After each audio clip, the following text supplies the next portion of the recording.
Desde Culecautín para toda la Araucanía y más allá. 89.5 FM.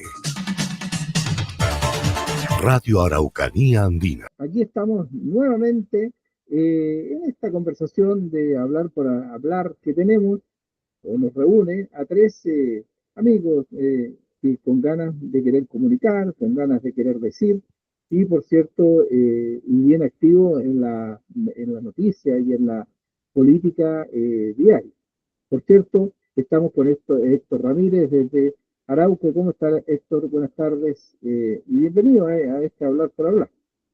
Muy bien estamos, Juan Carlos, con una temperatura de 10 grados y nublado el día, un poco helado. Okay.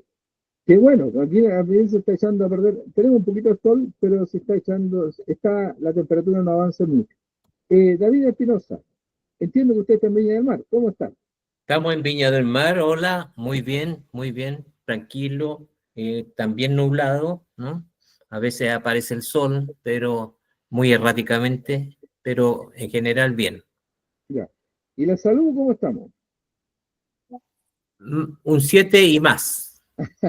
Eso me parece muy bien. Héctor, ¿qué temas tenemos para hoy día? Mira, traigo un tema de la negociación ramal. Ah, mira, interesante porque eso está dentro de ¿cómo se llama? Del programa presidencial. Y a veces la gente no entiende mucho desde el punto de vista conceptual. Eso. Vamos, Así, Héctor, a ver, ¿de qué se trata esto? sí, mira, la negociación colectiva está inserta en la literatura, incluso académica, y en la legislación laboral y en la OIT. Luego voy a explicar qué es lo que es la OIT. Está dentro del gran concepto que se llama libertad sindical. La libertad sindical agrupa tres conceptos referidos al sindicalismo, la negociación colectiva y la huelga. Estos tres hechos fueron muy luchados, muy confrontados en el siglo pasado, a mediados del siglo XIX y por supuesto con el siglo XX, a principios del siglo XX, con una oposición total de los capitalistas darle esos derechos a los trabajadores. Recordemos que antes no habían derechos para los trabajadores. Se trabajaban 15 más horas, no había ningún derecho, no había derecho a descanso, gratificaciones, tarifados, ingresos mínimos, nada de eso había. Una negociación colectiva es muy compleja. Sobre todo si comprende 5 empresas que son parte de una misma compañía. Este proceso se llevó a cabo gracias al compromiso de todas y todos. Costó mucho lograr esos derechos. Ahora bien, una vez que estos derechos se lograron en el mundo, pasaron a formar parte de la civilización y de todo el instrumental jurídico. Está totalmente consolidado esos tres conceptos. Hoy logramos un acuerdo que se traduce en un contrato colectivo que debemos defender. Gracias por luchar. Gracias por luchar. Gracias por luchar. Gracias por luchar. Gracias por luchar. Gracias por luchar. Gracias por luchar. Gracias por luchar. Gracias por luchar. Negociación colectiva, sindicalismo y huelga. Y en ese sentido, cuando dice ramal, ¿qué quiere decir esa palabra ramal en el sentido de entenderlo jurídicamente desde el punto de vista laboral? Claro, voy a ir. Yo creo que la negociación colectiva ramal para Chile es lo único que puede mejorar las condiciones laborales de los trabajadores y aún más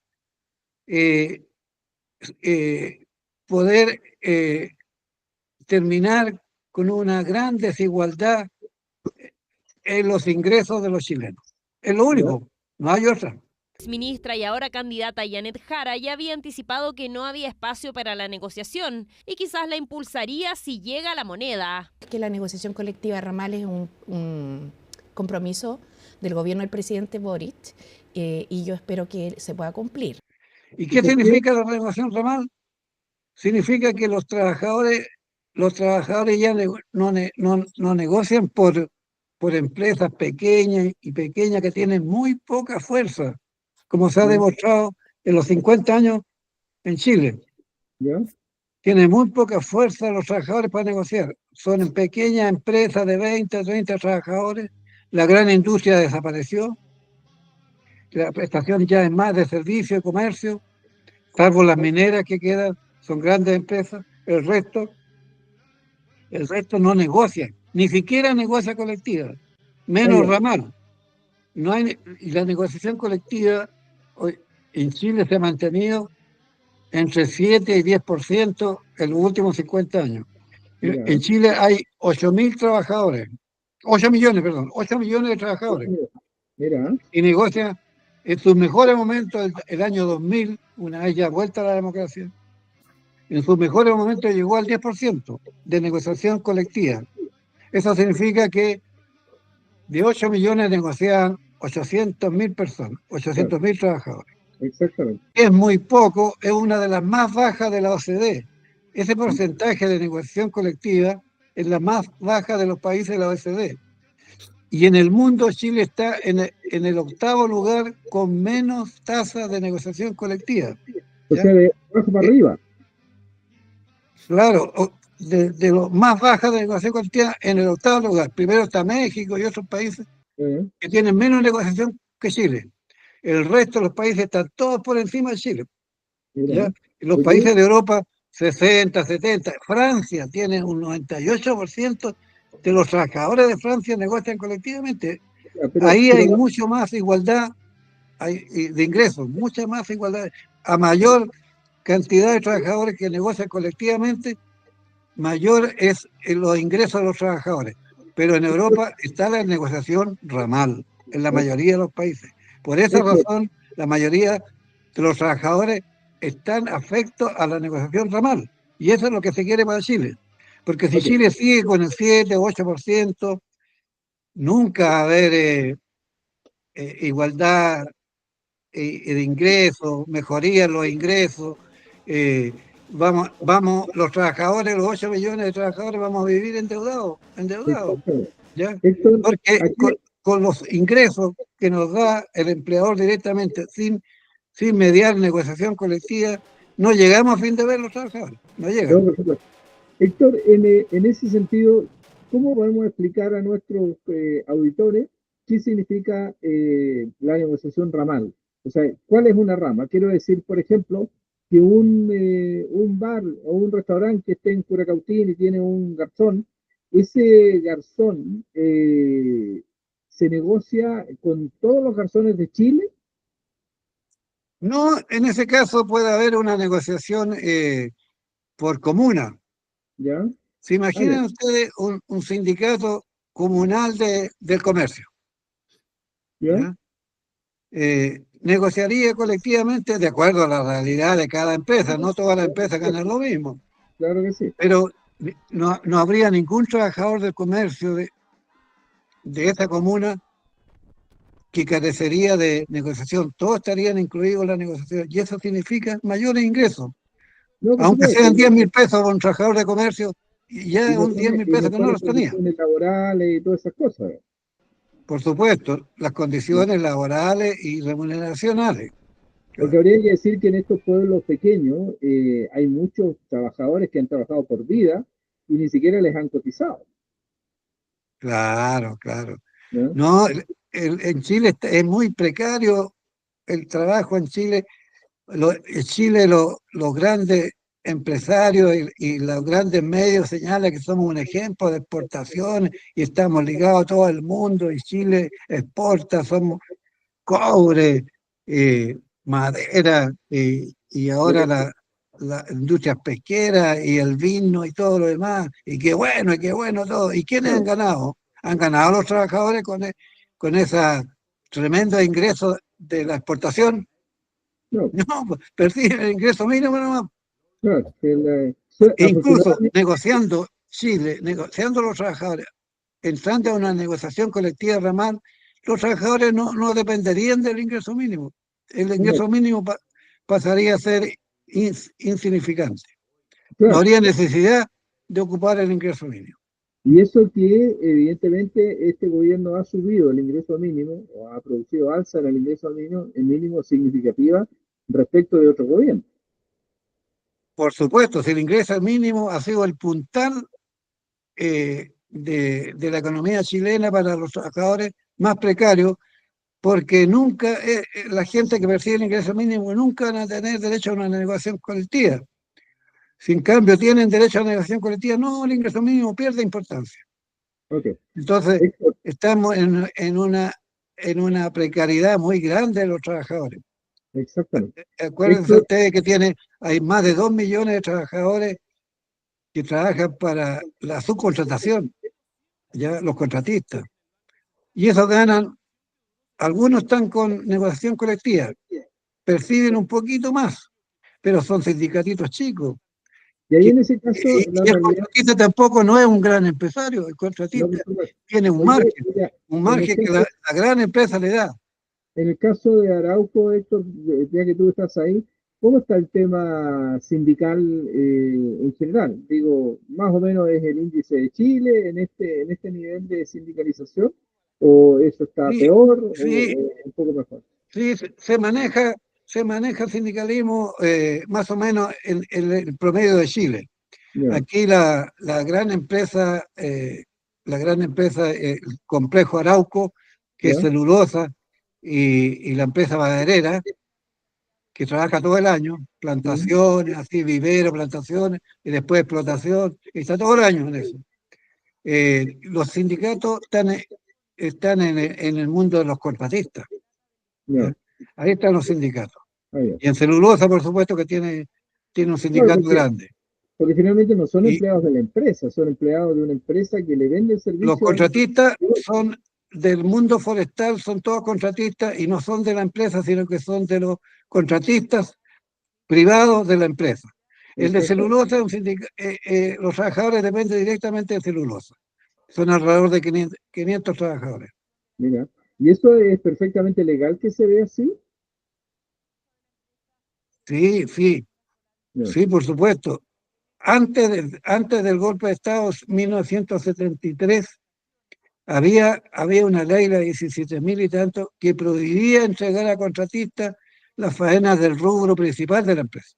mira, Y y yo, eso, con un colega, éramos inspector de trabajo en la comuna de Arauco y el holding Arauco empezó a pasar a faena de contratistas. Y nosotros con esa ley paramos el asunto ese, ¿ya? o sea, para que Y, y veas nos, tú, y nos dio la razón el director nacional, Álvaro Pizarro, que después de ser director en la dictadura militar, fue asesor del holding Arauco, de celulosa. mira, mira, Y nos vino a parar el carro, que cómo podríamos hacer eso nosotros, nosotros paramos ese asunto. claro, Y, y cuando se dieron que nosotros teníamos la razón, nos habían dado cuenta de ese detalle de esa ley. mira Y que a, gran- y a los 6 meses siguientes nos exoneraron. para que veas tú, así es la cosa. Bueno, mi estimado, ¿algo más que decir respecto de la negociación ramal?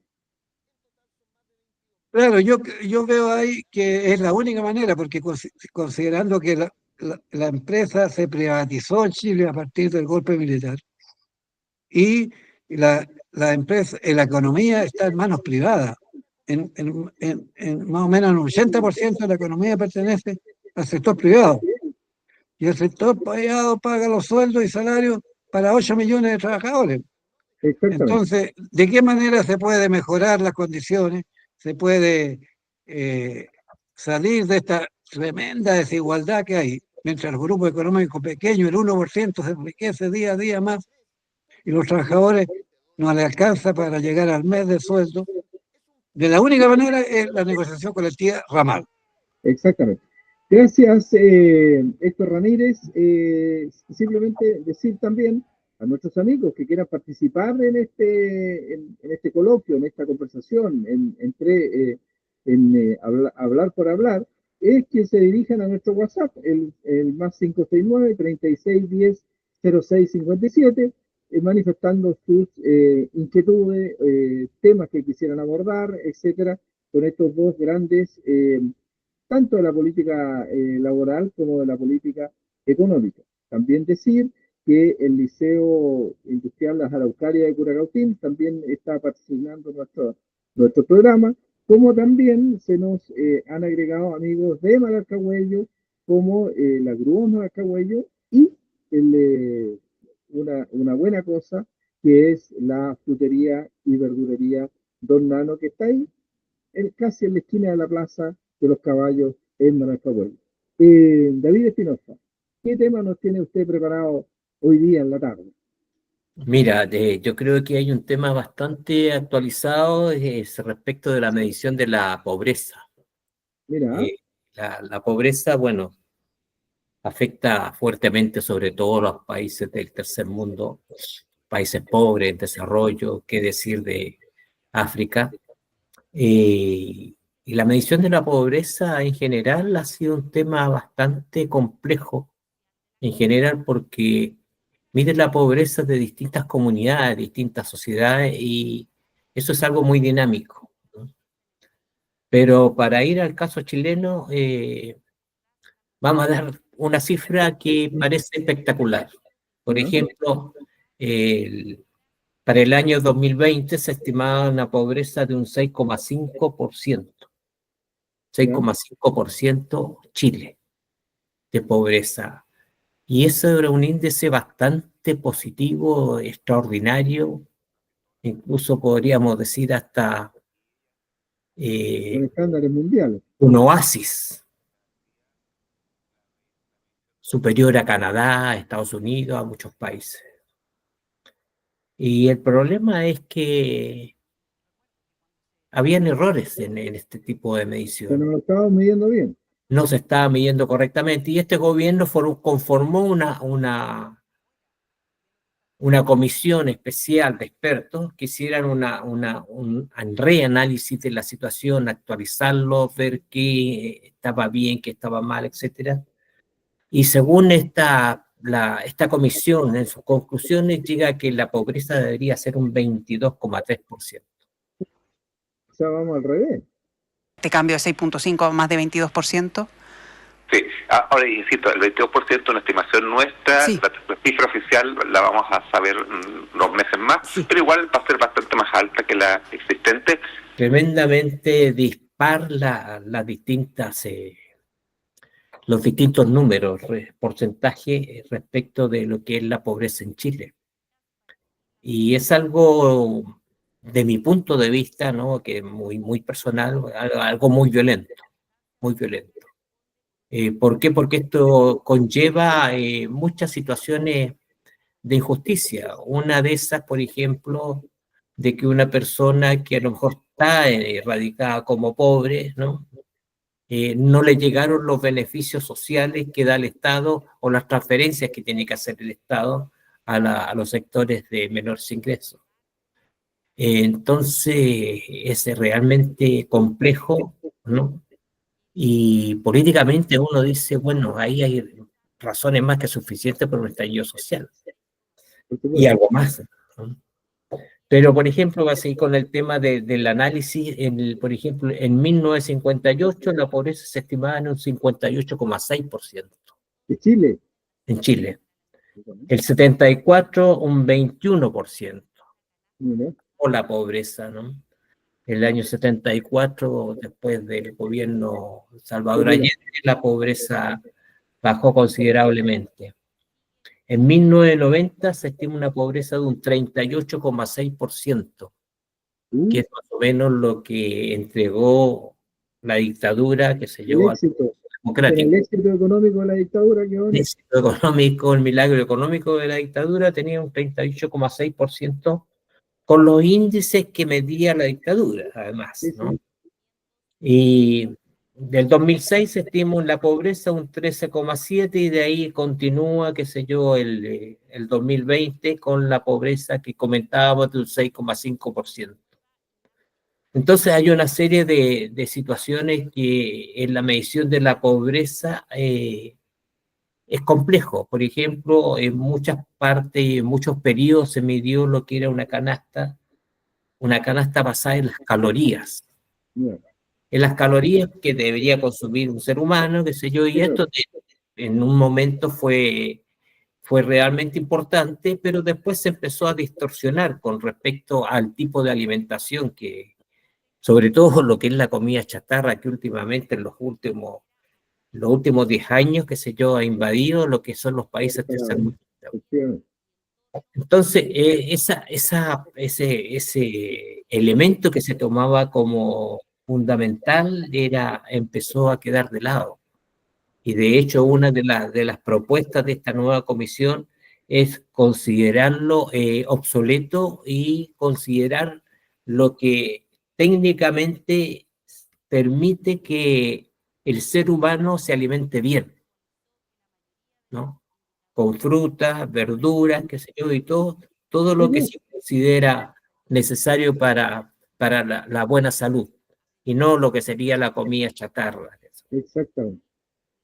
Después hay otras situaciones que se consideran esto, por ejemplo, la parte del alquiler, que es bastante llamativo, en el sentido que se considera, por ejemplo, voy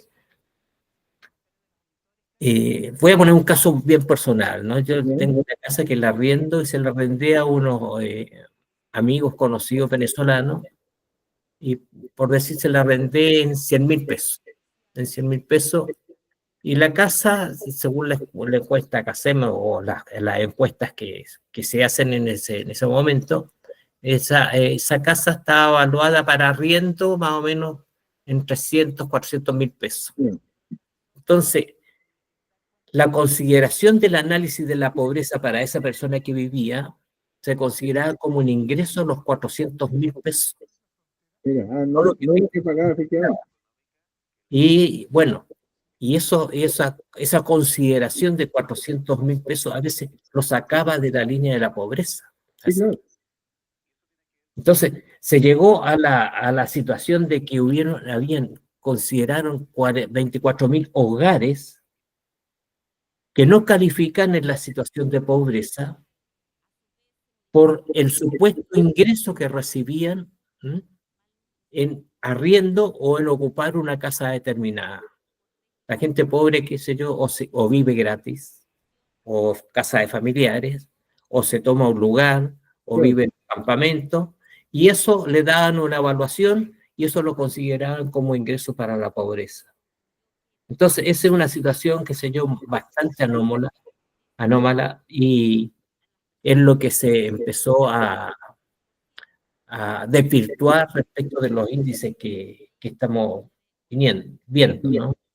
Ahora, por ejemplo, la estructura de la pobreza multidimensional contempla algunos aspectos que son importantes, ¿no? Sobre todo para las políticas públicas que tienen los gobiernos, que es educación, salud, vivienda, trabajo, seguridad social, redes sociales y cohesión social. Esa pobreza multidimensional, que es la que debería afrontar la política directamente, ¿no? Ese es lo que está mal considerado. Y ahí la comisión hace bastante propuestas bien interesantes, ¿no? Respecto de esos temas. Por ejemplo, la educación, ver hasta qué nivel de educación han llegado los miembros de la familia y eso considerarle como un puntaje. Sabemos que hay una tremenda deserción escolar en la enseñanza básica, en la enseñanza media y en la enseñanza universitaria. Y eso reflejarlo en los índices de pobreza, porque hay una relación directa entre el nivel educacional, la capacidad intelectual, etcétera, etcétera, y el desarrollo del conocimiento con la situación de la escala social en cuanto a la pobreza. Después está el problema de la salud. El problema de la salud en los sectores más pobres, por ejemplo, son muy reacios a vacunarse, a participar en todo el sistema de salud. Y eso debería también, lo propone la comisión, de integrarlo como consideraciones de lo que es la pobreza o la extrema pobreza. En ese caso, David, todos estos índices que se podrían incorporar significaría que aumentaría también nuestro número o nuestro índice de pobreza. Esto nos consideró esta comisión, Ah, y esta comisión es la que evalúa en un 20 y tantos ya. % el índice de la Están, pobreza. están integrados ahora. Está considerado ahora, qué sé yo, ellos hicieron un estudio de alrededor de 2 años, ¿no? Ya. Y eso fue lo que consideraron. Entonces, aparte de la salud, que es tan importante, también la dimensión del trabajo. No, por supuesto ¿Cuántos que son sí. los que trabajan? ¿Cuántos son los que no trabajan? ¿Qué tipo de trabajo? La precariedad del trabajo, y ahí tiene mucha relación lo que hablaba Héctor recién, ¿no? De la precariedad de la organización, los malos controles que hay por parte del Estado, si se cumple o no se cumplen las leyes del trabajo o no. Pero en ese caso, disculpa David, un poco para Sí. preguntarle a Héctor, ¿qué es lo que faltaría entonces para tener un trabajo o lograr un trabajo que pudiese respetar todas estas cuestiones? O sea, independientemente de la ley, por cierto. Pero lo que quiero decir es, hay un tema moral, hay un tema de conciencia, hay un tema de hábito, de que el empleador cree que puede burlar todos estos derechos sociales o simplemente porque estamos hechos así, estamos condenados a estar en este espiral de que siempre el trabajador va a terminar siendo pobre. ¿Qué te parece a ti, Héctor, esta cuestión? Claro, es que los trabajadores en los últimos 50 años han estado medio amarrados, no han podido soltarse, no han podido soltarse. La ley, el plan laboral de José Piñera en la dictadura militar amarró de pie y mano a los trabajadores con ese plan laboral. Con ese plan laboral hizo que muy pocos trabajadores accedieran a la negociación colectiva. Pues. Claro. Si ya era un 7%, sigue siendo un 7% ahora, el resto de la población, es decir, más de 7 millones de trabajadores en Chile, no tiene derecho a negociación. Ya ese es un menoscabo. No, y por En otro segundo lado, lugar, disculpa, hay muchas empresas precarias que la Dirección de Trabajo no alcanza a fiscalizar. La Dirección de Trabajo alcanza a fiscalizar el 7% de la masa laboral. claro. Solamente el 7%, no tiene un ejército de fiscalizadores para fiscalizar toda la economía del país, Pero no. lo que yo quería recalcar, Héctor, que dentro de las pérdidas y que la gente no lo dice, y efectivamente es así, se terminó con esta nueva legislación laboral, se terminaron los años de servicio por lo que correspondía y se fijó un tope de 10 años.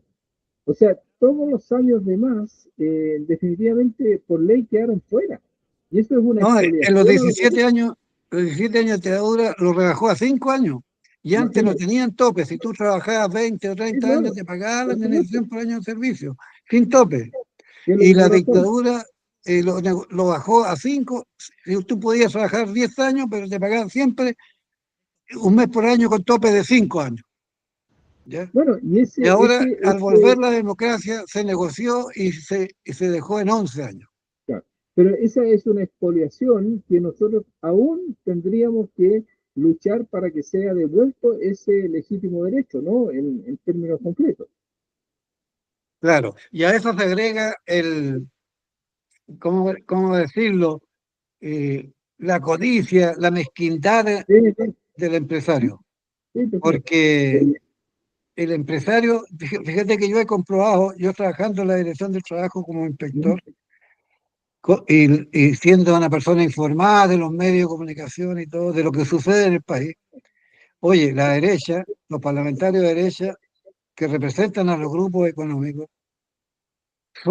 se niegan más a los cambios laborales incluso que los impuestos. Sí, claro. Porque en el gobierno de Erwin, el primer gobierno, llegada a la democracia, se abrieron, protestaron, todo lo que tú quieras, pero se abrieron a negociar los años de servicio a 11. 11 años. Pero hicieron un gran pataleo, pero también se abrieron a impuestos. Después los distintos gobiernos abrieron un pequeño alza de impuestos para distribuir la riqueza, porque hay dos maneras de distribuir la riqueza. Los impuestos ya para el Estado, para que el Estado distribuya a la gente más humilde, y también lo laboral. En lo laboral se han opuesto con dientes y muelas en todos estos 50 años. Han habido mejoras para contratos individuales, protección a la maternidad, la jornada de trabajo de las mujeres de casa particular, los 11 años se resolvió. Han habido pequeños logros, la fiscalización a los derechos fundamentales para que no sean atropellados los trabajadores en su dignidad también se avanzó. Pero lo que significa plata, no, por ningún motivo. Muy bien, Héctor, volvamos con David, que es el que nos estaba contando que hay una nueva fórmula de ¿cómo se llama?, de medir. De medir la pobreza, ¿no? Y hay un indicador, y hay otros indicadores propuestos que son bastante interesantes, ¿no? Uno, por ejemplo, es el asunto de la dimensión de redes y cohesión social.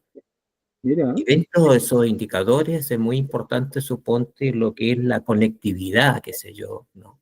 Que puede hacerse a través del sistema computacional, de las redes sociales, de los teléfonos celulares, etcétera. Y eso se está en alguna medida también incorporando en lo que debería ser las mediciones, qué nivel de acceso tienen o de carencia que tienen estos sectores más pobres. Entonces, esos son, yo creo, elementos bastante importantes, ¿no? Pero en comparación con años anteriores, incluso podemos decir de que la pobreza ha disminuido, ¿no? Después, qué sé yo, suponte hay algo importante que es lo que se está haciendo con esto, se está sincerando las cifras de pobreza en nuestro país, ¿no? No podría ser de que nosotros estuviéramos muy por debajo de Canadá, que es un país desarrollado, etcétera, ¿no? Y el problema es que nosotros estamos apareciendo con un 22,3%, que debería ser lo lógico, en un ingreso per cápita de $30.000 anuales. Entonces, esas contradicciones que tenemos como país es bastante fuerte, ¿no? Por esa afirmación, David, de que el ingreso per cápita es de $30.000, eso es lo que viene a significar que cada chileno recibiría al año $30.000. Ese sería... Exactamente. En el fondo son 30 millones de pesos, así hablando en números gruesos. Exactamente. Por lo tanto, hay muchos que te van a venir a reclamar que dónde están, porque no los recibimos. Exactamente, ¿no? Y se da, por ejemplo, suponte el caso de Antofagasta, ¿no? La región más rica de Chile, que tiene un PIB per cápita comparable a $90.000 al año. Mira, 90 millones de pesos.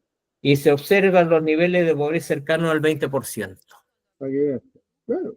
Lo que pasa es que la estadística tiene eso, que la estadística, como al ser un número matemático, alguien decía que si en el caso de los tres, yo me como un pollo, por ejemplo, y ustedes no comen nada, la estadística dice que un tercio es para cada uno, y eso no fue así.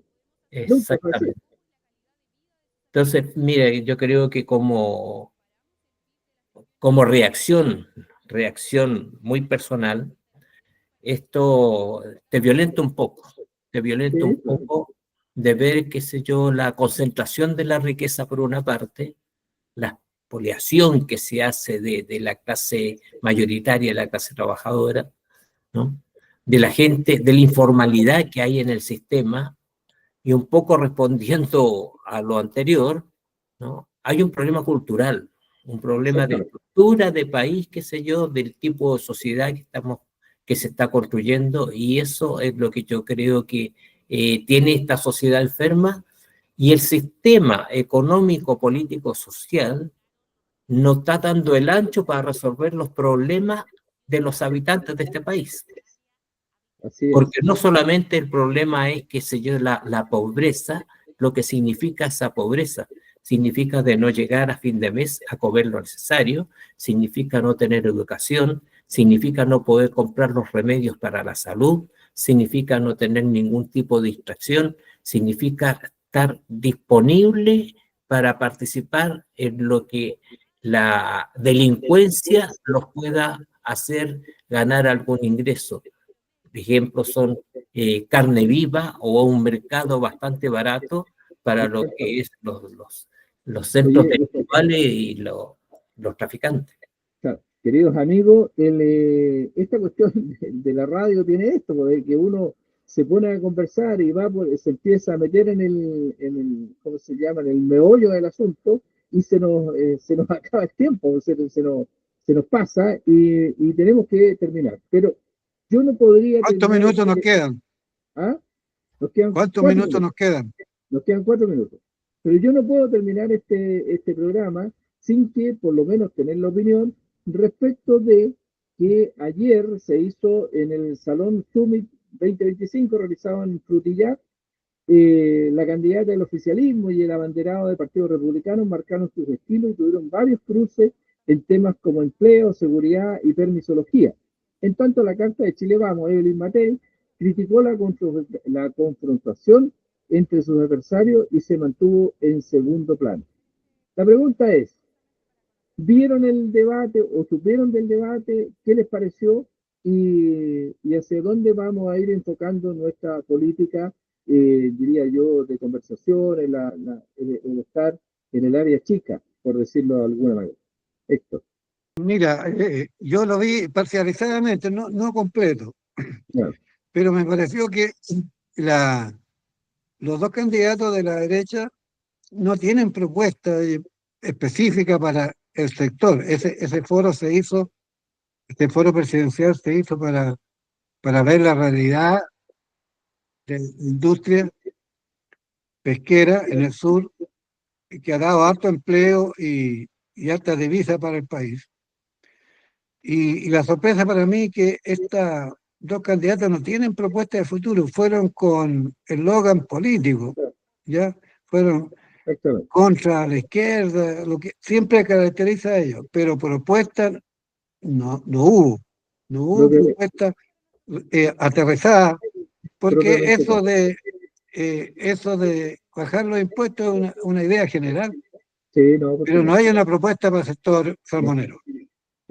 David, y la candidata Jara dijo al terminar su discurso, dijo, no se preocupen, en mi gobierno no les van a expropiar nada. Dijo, por si acaso. Yo creo que hizo Jara, qué sé yo, una vez más, qué sé yo, tiene un comportamiento, de mi punto de vista, espectacular. ¿Ya? Yo creo que ella es muy inteligente, muy sagaz, muy viva, muy chispeante, ¿no? Incluso cosas graciosas que comentó y que la gente que participaba en ese foro, en esa conferencia, era gente que eran empresarios salmoneros, qué sé yo, y agricultores. O sea, no eran votos de ella. No, al contrario, qué sé yo, era gente del sector de derecha, por así decirlo, ¿no? Y yo creo que ella estuvo brillante en ese sentido, y bueno, y ratifico lo que dice Héctor, en el sentido de que ella sí hace propuesta, ella sí tiene claro qué hacer y cómo hacerlo, y por el otro sector, qué sé yo, puros eslogan, cosas así, ¿no? Exactamente. Oye, de verdad, muchísimas gracias, se pasaron, ha sido una buena cosa, vamos a seguir entregándole a nuestros auditores esta conversación que me parece a mí que son conversaciones relevantes, interesantes, entretenidas, y que por cierto nos van a llevar a que la gente vaya teniendo un poco de, ¿cómo decirlo?, de pensamiento crítico, que vaya buscando, ¿cómo se llama?, construyendo sus argumentos, que es lo que a nosotros nos importa en términos generales. Sin antes decir a usted, señor auditor, que quiere participar con nosotros, envíenos un WhatsApp al más 569-3610-0657 y nosotros gustosos tocaremos ese tema también, y síganos en nuestras redes sociales, en nuestro canal de Facebook, que es donde van a quedar, o sea, de YouTube, perdón, que es donde van a quedar alojados estos diálogos necesarios. Héctor, ¿algo para terminar? No, muy agradecido, muy feliz y nos encontraremos en la próxima semana. La próxima semana. David. Un saludo a los auditores, ¿no?